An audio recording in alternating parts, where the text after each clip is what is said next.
पाक रूह का चौथा फल सब्र तहम्मुल कहलाता है।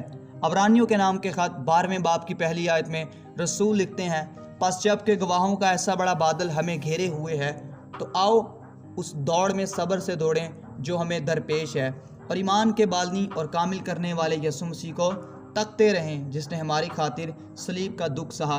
इस बेदीन दुनिया के अंदर रहते हुए हमने सब्र व तहम्मुल रखना है और सब्र की कमी का शिकार नहीं होना, क्योंकि जब हमारे अंदर सब्र नहीं होगा तो हम दुआ करने में हमेशा बेसब्रे रहेंगे, खुदा की तमजीद उस तरह नहीं करेंगे और शैतान किसी न किसी तरह से किसी बात का बहाना ढूंढकर हमें खुदा से दूर करने की भरपूर कोशिश करेगा। हमें खुदा की बात का जवाब आने में सब्र होना चाहिए।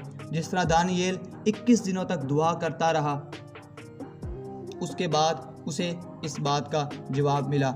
आए अपनी दुआएं मुनाजात खुदावंद के तख्त के पास निहायत सब्र और तहम्मुल के साथ रखें और इस दौड़ में सब्र से दौड़ें जो हमें दरपेश है।